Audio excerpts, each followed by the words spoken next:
Surprisingly enough, I have not actually reviewed this movie on my channel. That's actually surprising to me. I thought I had, but I searched for it and I could not find it. So if someone finds that I've already reviewed this, please let me know. I've had this channel for over 2 years now, and I've reviewed, I think I have like 1,500 videos. So I can't keep absolutely every single thing straight that I've reviewed. But it just seems, because I have covered 2 Christmases now, this being my 3rd, and I did all the Silent Night Deadly Nights, I've done Krampus, I've done a lot of the main Christmas themed horror movies.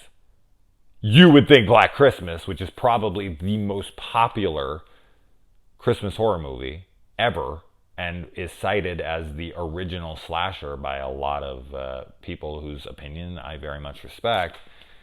You would think that this would have been covered for a Slasher Sunday. And I'm not doing it on Slasher Sunday because I already have the prom night stuff lined up, and I'm going to see the new Black Christmas tomorrow, Thursday. So I wanted to prep for it before I went and saw that thing. Now I know my hopes are not high, PG-13, and I watched a little bit of the trailer. I like the director. She did a movie called Always Shine, and then she did the Hulu Into the Dark episode, New Year, New You, which I didn't really care for the episode that much, but the acting was really solid.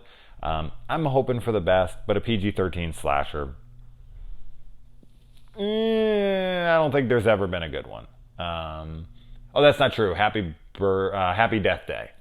I really like that, and that's a slasher that's PG-13. So it can be done.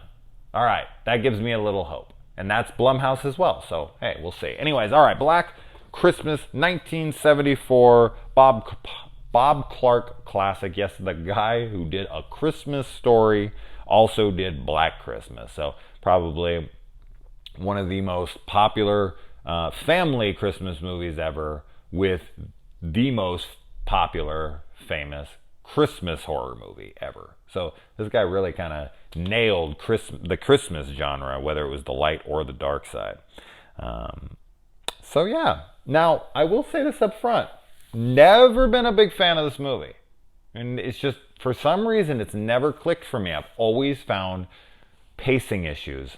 And it's a struggle for me to get through. And this time I went in and I was like, okay, I'm going to really, really pay attention this time. I'm going to shut off my phone. I'm going to pay attention wholeheartedly. Like, I'm going to be in this movie this time.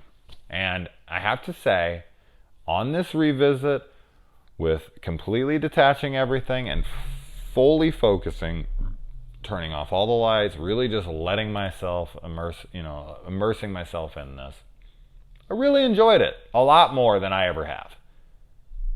I did. I really enjoyed it, and I absolutely understand the love for it this time. So I'm very happy to report that. Now, I would never, ever change my opinion just to, get along with people or meet the norm. Fuck that. If I didn't like this movie, I will always stick to my dying day that Rosemary's Baby is just not for me. I do not get it. I will never go against that it's a classic, because a lot of people love it, so it's a classic. That's fine with me. But I've watched the movie like 5 times now, and I've just, maybe one day I'll go and it'll just click for me. But up until this time, I've watched it so many times, and I still am I think it's terrible. Like, I just think it is the most boring, uneventful movie I've ever watched in my fucking life. And I've tried so many times, and I have done the shut everything off, really focus, really pay attention, and I'm just like, oh my God, is anything going to ever happen in this movie? And then when something happens, I'm like, that's it? Ooh, I don't get it. So, all right, so I did have a change of heart on this one. Thank God. Not sure if I'm in the camp of like absolute love, 10 out of 10, but I'm much higher. Much, much higher than I ever was. All right, so Olivia Hussey. I've always loved that name. What a hussy. She plays our main character here, Jess. And where I know Olivia Hussey from most would be as Norma Bates in Psycho 4. Yeah, I don't really know Hussey outside of those 2 movies, to be completely honest. But that name has always just stuck out for me, Olivia Hussey. She still always makes me laugh. And then we got Margot Kidder in here, who I absolutely loving this movie. She plays Barb, and she is just so fantastic in this movie. Total, like, unfiltered, says whatever the hell she wants, bitch. But like I don't know, just love her. I love her throughout this whole episode, this whole movie. I was just like, I love this character. She's so uncouth. She's just wonderful. She's the kind of person I'd like to hang around with. She just speaks what's on her mind, doesn't give a shit what anyone thinks, doesn't, care about traditions and what's politically correct or acceptable. Nah, fuck all that. This is what you're all thinking, right? Like, why don't we just come out and say it? That's how I am. Fuck all that sugarcoating. Here's how it really is. I'm that guy. Everybody always comes for me. Everyone always comes to me for that. They don't like it, but they come to me when it needs to be done. They'll be like, "Hey, Jason, can you address this with whoever over there?" And I'm like, "What is it?" And they'll tell them, and they'll be like, I don't want to tell her because this. And I'm like, I always walk over and be like, "All right, so here's how it is. Not because I'm a tactless asshole who's heartless. I'll say it straight, not mean spirited, just straight." Now, Margot's a little different in this, or should I say Barb is a little different in this. She does seem mean-spirited. But for the sake of entertainment, it's very entertaining. It is very funny.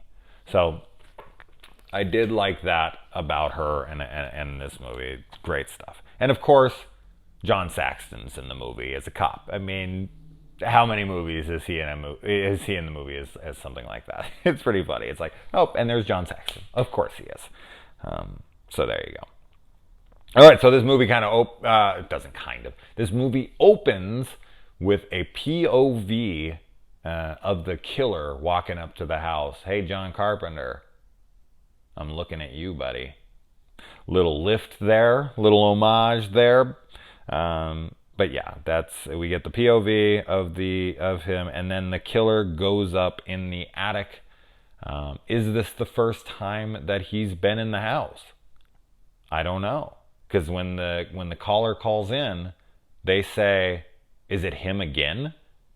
And I would assume now he knows the number. I would think you'd have to call the number of the house. I don't know how that works. I guess he's calling. They say that Mrs. Mack has her own phone line. So is he calling from Mrs. Mack's phone line? Where is he calling from? We never get to see him on the phone. So I would assume that that's where he's calling from, because she has her own separate line, and that's how. So you would have to know their number, and the other times he called from the outside. Now, kind of jumping all over the place. I have a lot of shit written down here, but I just want to talk about a few things specifically, so let's just get to them. Billy, if that's even his name. What's the purpose? Why is he calling them? What is his end game here? What is it? He's just nuts. That's what we're going for. What is Billy's backstory? We're never gonna know. We don't even know who the hell the guy is. But which I love, and a lot of people love. They're like, "Oh, I love that it's not explained. I love that it's just some random character in the house." Bullshit. Okay? Here's why I call bullshit. Now, I know people are like, "Oh, how dare you compare these movies? One's a masterpiece and one's a piece of shit." I don't care. I'm still going to do it because I'm still outraged. I'm still angry about this whole thing. So here I go. Blast me all you want. Last year's Netflix The Open House.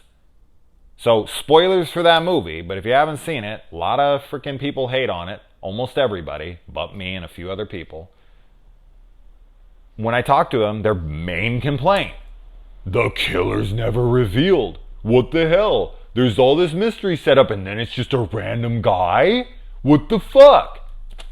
But Black Christmas is a masterpiece, and it's amazing that Billy's never explained. Hypocritical bullshit. It just annoyed me. I was at the end of this, and I'm like, people praise that the killer's never revealed in this movie, even though tons of red herrings are set up, and it's a total subversion of expectations. And that's like the main complaint of the open house. Now other people, oh no, it's because it's a stupid movie and blah, blah, blah. No, that is the main complaint. Go online, look at all of the shit. 90% of the complaints is the ending and that it turns out to be nothing. Fuck that ending. But they love it in this movie. Okay, I'm moving on.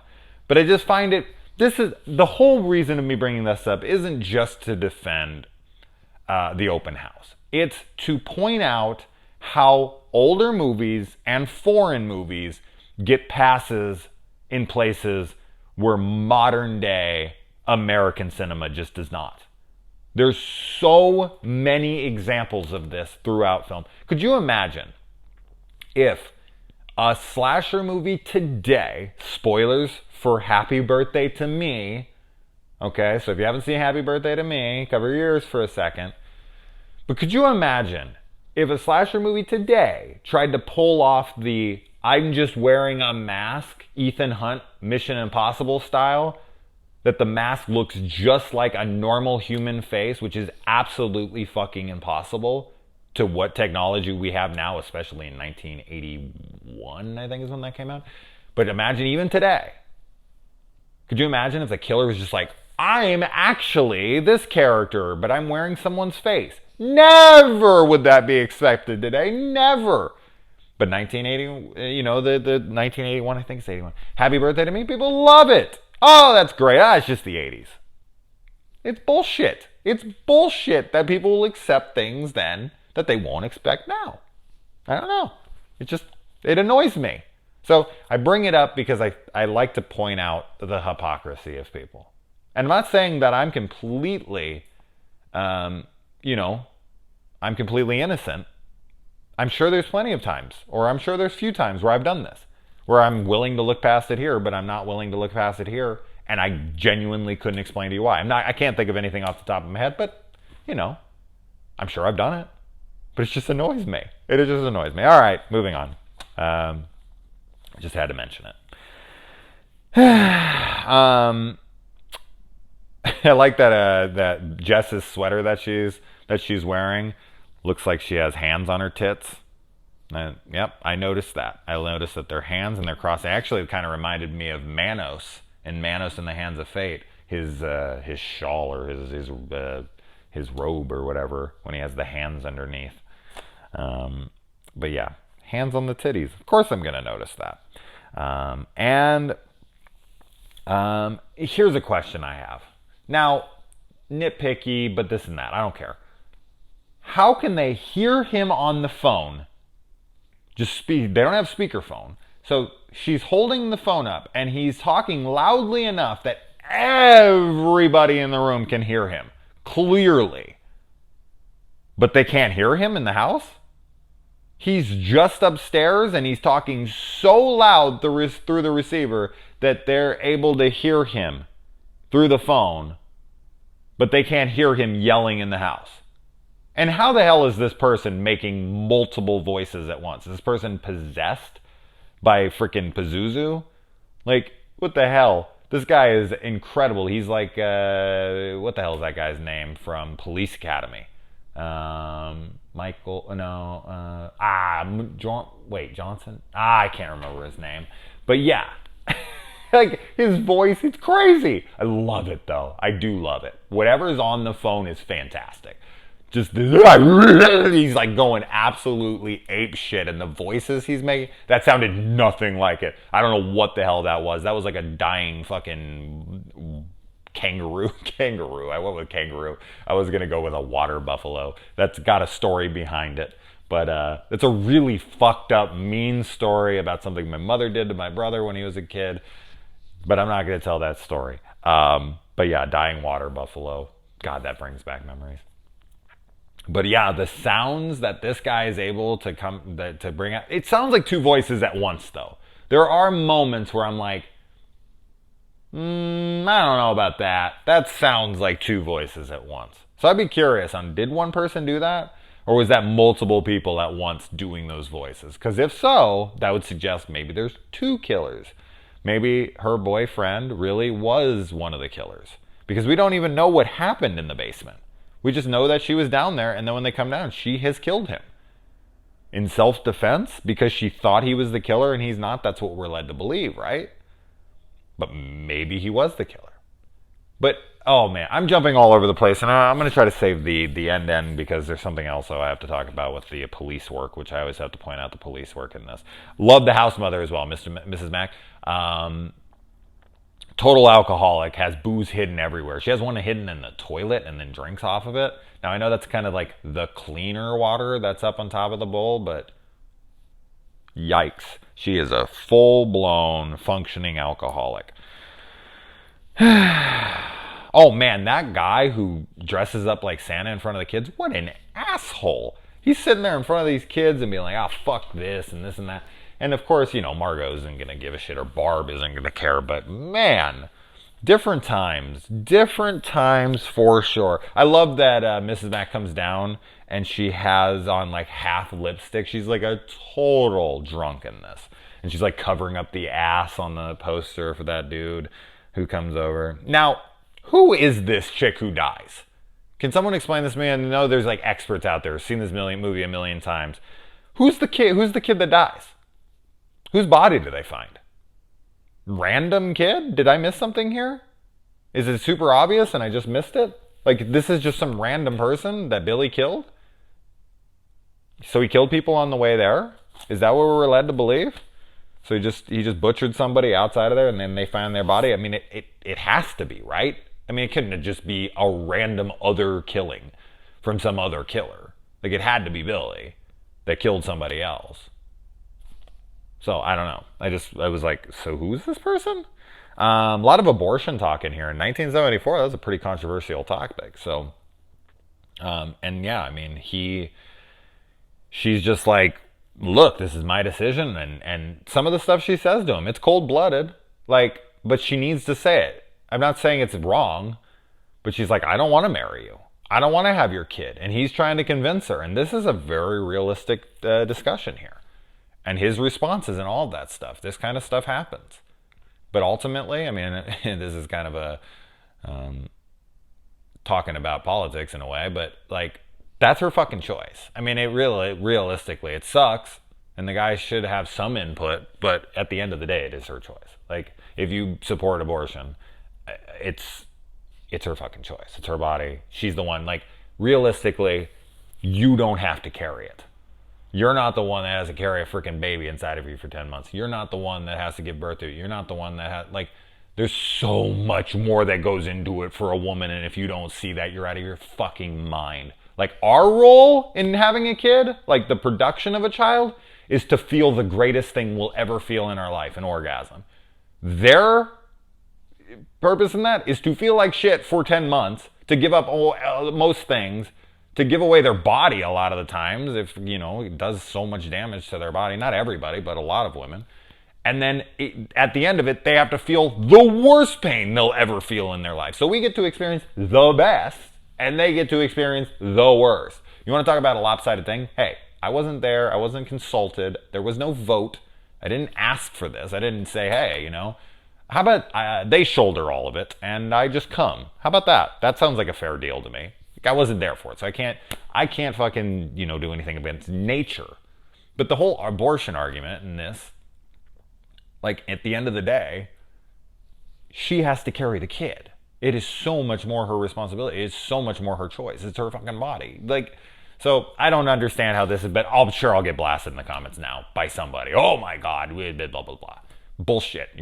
Bullshit. I don't know. I see it my way. There you go. Isn't that how all our opinions are? Moving on. All right. I've lost half my audience. I don't care. I don't see how anyone can see it any other way, but clearly people do. But but his response, he's allowed to have his response too. He's allowed to be like, she doesn't want my baby. And if he feels very strongly against that, like he doesn't believe in abortion and everything, that's his right, and that's a discussion to be had. But as I said, in my opinion, it's at the end of the day, it's her decision, and that's a tough one. That's a very tough one. That's why this is always going to be a debate for the ages. That's why you'll always have the conservatives versus the liberals on this. Like, Like, what do we do with abortion? This is always going to be, oh, well, life takes place at conception, this and that. I'm not going to get too much more into it, but man, it's just a subject that I don't feel like is talked about enough in film at times, and in this, at 1974, that's a hot topic, especially. It's a hot topic now. It's sure as fuck. I couldn't even imagine 1974, what that was like. So, man, dark stuff there, and to be able to deal with that, and her having to deal with him, and he's like freaking out, and he blows his recital, and he bashes that piano in, and he's just like, screw it, let's go away, we're gonna get married, we're gonna do this, and she's like, I don't want to marry you, I don't want to have the kids, I have a plan, and kids aren't in it, and then people are like, well, don't have sex. Oh yeah, you not have sex, fucking that's not a plan.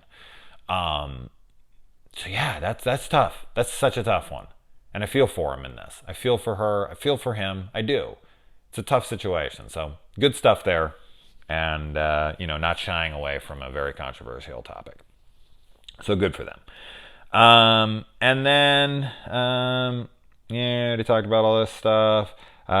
Phyllis, Phil, in the movie, the girl with the curly hair and the glasses, she is the house mom in the Black Xmas remake from 2006, I want to say.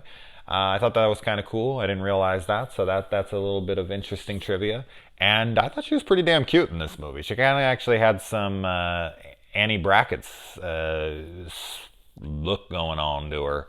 So I don't know. I like that curly haired, glasses wearing dorky girl. I know Annie doesn't wear glasses, but I don't know. I thought she was pretty cute.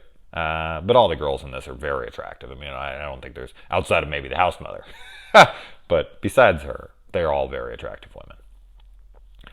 I like Mrs. Mack's death. It actually kind of reminds me of the slasher movie from Jim Mallon from Mystery Science Theater 3000, talking about Manos in the Hands of Fate, a movie called Blood Hook, where you have a killer fisherman killing people with fishing hooks. But he hooks her and drags her up out of there like she's some marlin. I caught me a marlin. And then I love that Jess calls into the cops to file a complaint, and they're like, can you hold? And she's like, yeah, I'll hold, but only for a moment. Like, I thought that was so fucking funny. And then when someone gets back on the phone, she's like, yeah, but don't put me on hold again, okay? Like, she's making demands to the cops. These are different times, man. These are different times. You don't call the cops and make demands like that. Like, yeah, I'll hold, but it ain't gonna be for long. So you need to get back to me, okay? I'm a taxpayer. I pay your salary. You fucking do not put me on hold. Just her, I don't know, the way she says that, just like, yeah, but only for a minute. Like, not sitting on the phone. Come on. I mean, this isn't like this is important or anything. Like, I don't think like my life's in danger or anything. Just really, really funny to me. And then, so we got the stuff going. The tinsel on the tree. I know this was a kind of an old thing because I don't feel like we see trees like this anymore. But that thing looks like it's covered in spider webs. The tinsel they have just draped over that thing. It is just smothered in tinsel, and it actually kind of fits the tone of the movie for me because it looks like an old cobwebbed up tree. So I like the way the tree looks anyways. I just thought I was looking at it, I was like, ugh, that's an ugly ass tree, but kind of fits for me. The carolers at the door. When did this stop being a thing? Like, what era did this stop being a thing? Like, I've never had carolers come to my door and sing. Like, is that still practiced in places? Is there places in this country where carolers still come around door to door and sing to people? I'm sure there is, but a completely different version of it now.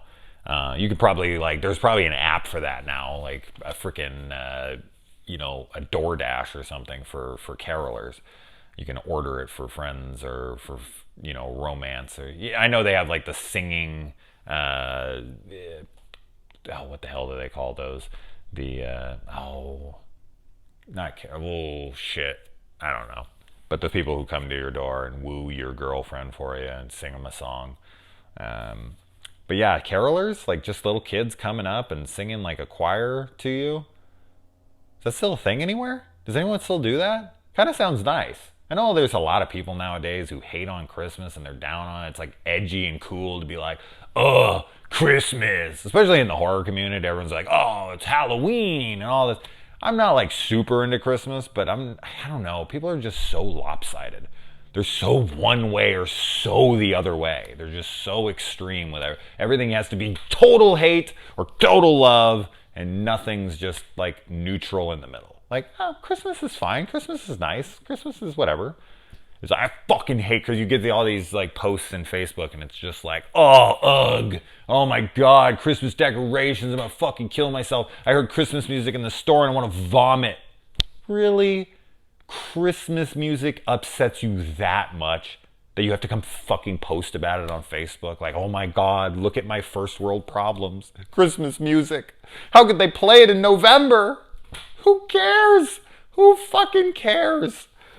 It's such a weird complaint. People complain about the weirdest shit.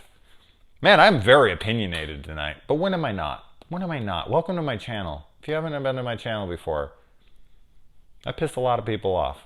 That's fine. That's okay. Challenge people. It's good for them. But yeah, anyway. All right, let's move on. All right. I already talked about all that.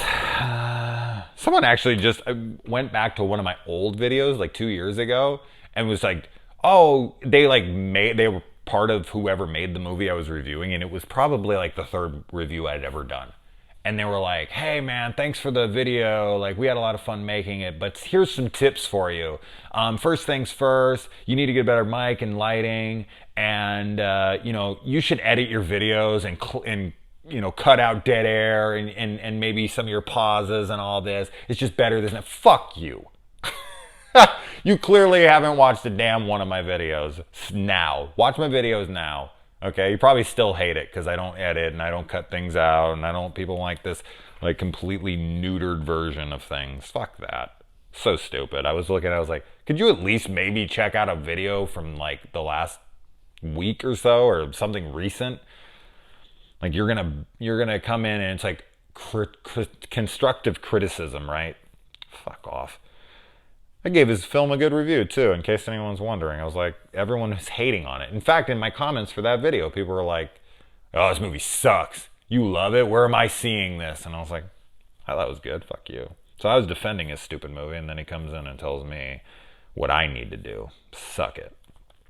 So yeah, point of the calls, I wrote that down here. I'm still not really understanding what Billy's intent is here. Does he just terrorize people? Does he get off on that? Like, does he have anything? At least in the remake, they actually gave him some purpose. But I like the mystery. I'm fine with it. Like, I don't really need the answer. But I'm just curious. I'm more curious than anything. Why does Billy call? What's he getting out of it? The calls are coming from inside the house. Now, this is a big revelation, of course, in like When a Stranger Calls. But it's not in this because we, the audience, know. So it's not the moment in the movie where it's like, he's coming from inside the house, and we're like, holy shit, he's inside the house, get out. No, we know throughout the whole movie. So you get, and this is before When a Stranger Calls. So it kind of has that moment. I feel like it's a missed opportunity, you know? Like, I feel like the calls are coming from inside the house could have been originated in this movie, and it would have had the iconic the calls are coming from inside the house spin. And like they could have had an opening where that first girl killed answered the phone, and then she called the police, and then they were like, calls are coming from inside the house, and she was killed before, but then the cops would have came to the house, so I guess that would have blown it. So I guess they couldn't have done it in this movie. I guess they couldn't have, but so I'm just dead wrong there. See? This is why some people think through what they're gonna say, but that's okay. See? Yeah. But yeah, no, I don't know. I guess it wasn't a missed opportunity, but on the flip side of that, When a Stranger Calls isn't really a full thought out film either. Like, that's a short movie. And it was a short movie that they made into a feature length movie. But it's like, once the reveal happens, have you checked the children lately? Calls are coming from inside the house. The movie's over once she gets out of the house, but it's not. That's only like the opening.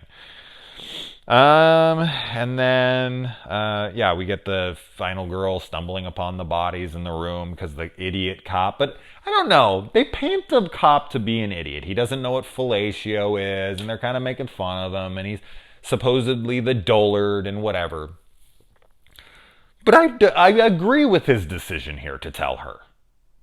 Like, she is not listening to him, and he needs to drive it home. Like, Saxton calls him and is like, just don't tell her. We're on our way. We'll be there in 5 minutes.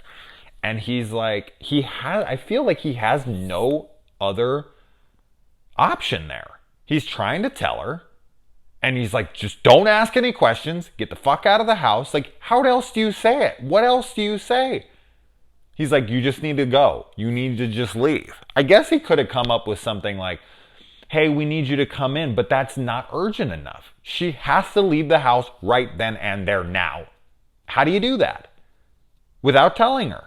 He tried. He's like, listen, just don't ask questions. Don't do this.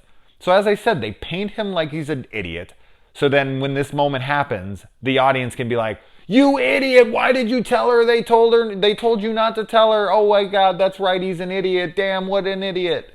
For me, it's like, he had to tell her. He's like, don't do it. And she's like, well, I gotta go check on my friends. And he's like, no, you can't get out. And she's like, well, hey guys. And he's like, listen, the calls are coming from inside the house. I know I wasn't supposed to tell you, but, desperate times, right? So, I don't know. The way the movie paints him, I feel like it's unjust. I feel like he did the right thing in that moment. So, are you guys with me on that one? Is anybody still listening? Have you already aborted this video? Call back. All right. Because that's totally your right. I am all pro-choice with what you watch. Anyway. And then, yeah, they come in. And I like when she sees Billy's eye through the door. Of course, that's an iconic shot, but it reminds me of when I was playing Nerf darts with my brother, and I was looking and I was hiding behind a door, and I just looked out and I saw him, and he shot me through the opening of the door, which was like this big with this Nerf dart, close range. He was maybe like 3-4 feet away, and he shot me through that thing straight into the eyeball, completely blacked out all of my vision on this side, and my vision was fucked. I had to go to the doctor. I had to wear an eye patch. I had to check to make sure my retina hadn't become detached, or cornea, or whatever it is. I'm not a fucking eye doctor. I'm not an ophthalmologist.